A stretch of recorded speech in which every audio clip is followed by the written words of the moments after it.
Mapagpalang araw sa lahat. Mga guys, ang re-review po natin, ito po yung bago ng Monarch Arrow 150. Ano po siya? Gloss po siya na gray. Pero pag bago pa lang po kayo sa aking YouTube channel, pa-subscribe nyo po at pahit ang notification bell para updated po kayo sa aking mga videos. Tara mga guys, simulan natin itong review. Mga guys, simulan natin itong review. Ito po yung Monarch Arrow 150.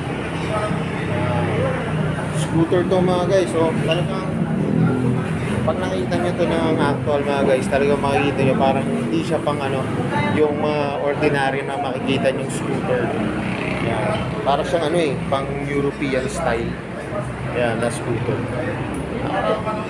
Simulan natin itong review. Simulan po natin sa gulong. Ang gulong po niya ay 90 by 90, 14 po ang sukat. Tapos mga guys, tubeless na siya. Yan, tubeless na po. Tapos ang tatak nito ay Yuan Seng. Kita nyo naman mga guys, ang ganda ng spike nito. Saka laki po niya. Makapal po yung gulong niya. Tapos ito po yung kanyang disc brake. Ang sukat po nito ay 3mm. Tapos yung kanyang front shock po ay glossy na black. Tapos yung kanyang brake caliper po ay matte black. Tapos nga guys, ito po yung kanyang fender sa harap. Yan. Ano po siya, glossy na gray. Tapos ang ilaw nito mga guys, LED na po yan. LED na po siya. Pati po yung kanyang magkabilang signal light. Yan, LED na rin po. Tapos mga guys, ito po yung kanyang likod na gulong.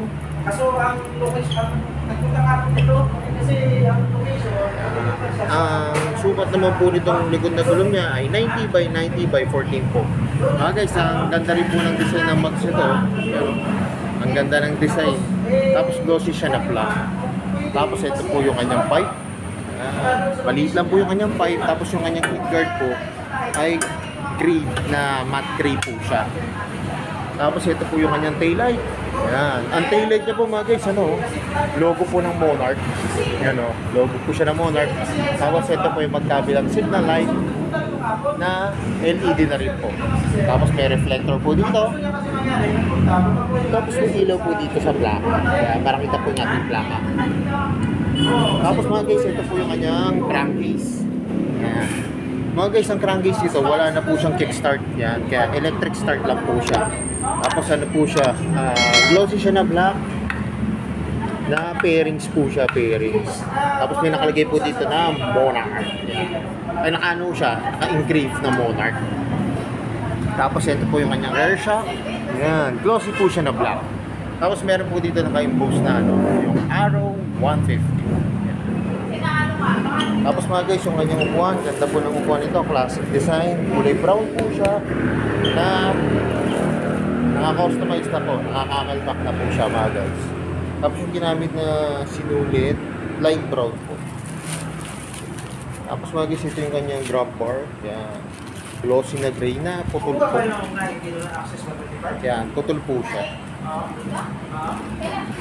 Tapos mga guys, ito po yung kanyang manubela, yan. Naka-naked handlebar po siya.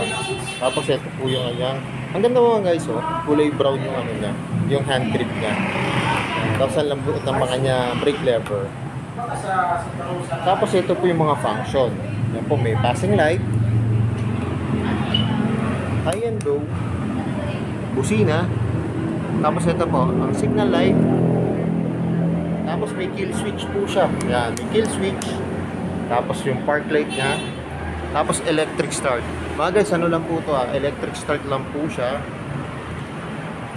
Wala po siyang kickstart. Tapos yung kanyang throttle. Yan, tutong po. Pati yung kanyang brake lever. Tapos mga guys, meron na siyang ano, USB port kaya hindi na po kayo malolobat. Yan. Tama-tama po ito sa mga mahilig mag-rides. Tapos yung mga rider po, yung mga parcel. Yan. Parcel o kaya yung sa food po, yan. Tapos bibili na lang po kayo ng inyong CP holder. Tapos mga guys, ano na po siya, digital na po siya, digital beach panel. Hindi lang po natin ma-operate kasi hindi pa po activate yung unit. Tapos mga guys, ito po kagandahan nito, ano na po siya, keyless na po siya. Tapos mga guys, ito po yung kanyang remote. Yan, meron din po siyang susi. Yan, if ever na malulupot po kayo, yan, meron po siyang susi dito. Yan, ganyan po. Kaya hindi po kayo mag-alala kung sakaling malupot po kayo. makakapag-start pa rin po kayo ng motor nyo po. Yan, ganyan po yung magiging itsura niya.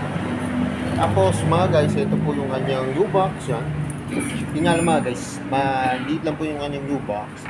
Ang kasya lang po dito yung mga tools, bottled water, tapos mga documents po. Tapos ito po yung kanyang gas tank. Yan. Yan o, may bearings po para hindi po magasgas. Tapos ito po yung kanyang gas cover. Yan.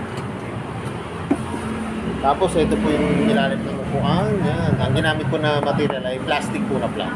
Tapos ang ganda po ng ano nito, design po. Ang ganda po niya. Tapos yung po kanyang seat cover.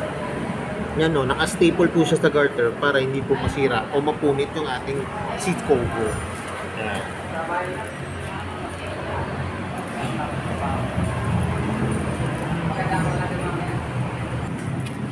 Kung sa inyo pumupuan, dito na rin po. Tapos mga guys, ang ganda po ng ano nito, footboard. Yan o. Para may customized na siyang ano. Para sa footboard no, yung rubber po. Para hindi magasgas yung footboard. Tapos may logo dito na Monarch. Yan. Talagang maganda po yung design nito. Tapos mga guys, ito po. Dito po yung kanyang hook, nakatago po. Kaya, i-press down nyo lang po yan. Yan. Para ito na po yung sabitan niya. Tapos yun din po, maganda rin po yung ano nito kasi malaki po yung compartment niya. Yan. Ay, malaki po yung kanyang footboard. Pag may bibilin po kayo, yan, may bibilin po kayo, malaki, spacious po siya. So yun mga guys, ito na yung inaabangan ko. Sasakyan ko na itong Monarch RO150. Tignan nyo ako mga guys, ba't nakasakay na ako sa iyo. Tapos mga guys, ito po yung tapakan ng angkasan. Yan. Hindi nyo po siya hihigitan mga guys ha. I-press nyo po siya. Kaya para lumabas po. Tapos pag ibabalik nyo na po siya, tutulak nyo lang po. Pag tumunog na po siya, yun, ibig sabihin nakalock na po siya mga guys. Ayun. Sasakyan ko na yung unit mga guys.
So yung mga guys, nakasakay na ako dito sa Monarch R150.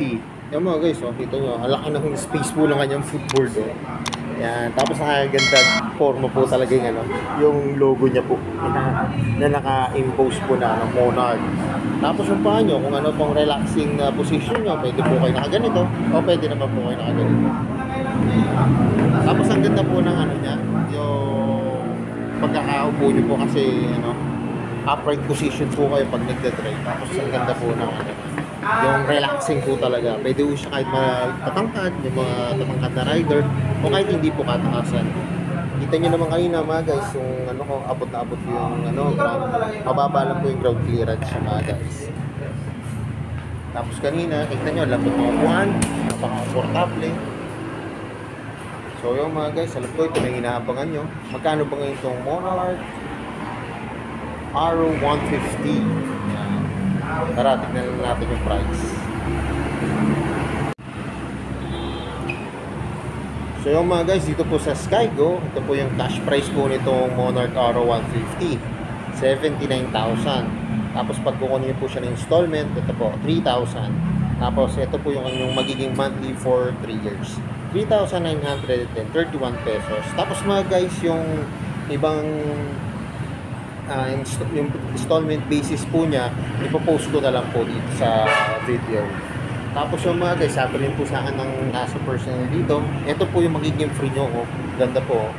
Ito po yung magiging free nyong helmet. Pang vintage po talaga ito. Parang European style po. Kaya matte black po siya, tapos meron na po siya yung lens. Yan. Talagang bagay na bagay po siya rito sa motor nyo. Pagka kinuha nyo po itong ganitong araw na araw 150 ng Monarch. Ito po yung kanyang free. Tapos mga guys, ang kulay pa lang po nito ay glossy siya na gray. Yan pa lang po yung niya. Available na kulay niya. Pero mas maganda po, puntahan nyo po dito yung unit para makita nyo po ng actual. Kasi mas maganda po kung makikita nyo ng actual. Mas ma-appreciate nyo po yung unit. So yung mga guys, hanggang dito na lang. Kung bago lang po kayo sa aking YouTube channel, pa-subscribe naman po at pahit ng notification bell para updated po kayo sa aking mga videos. At salamat nga po pala dito sa May Skygo, dito po sa may Barangay Balibago, Santa Rosa, Laguna. At nare-review ko po yung mga motor ko. All things to come, at gaya na lagi po sinasabi, ingat po palagi, ride safe always, and God bless po. At lagi natin tatandaan, mahal tayo ng Diyos. Bye-bye!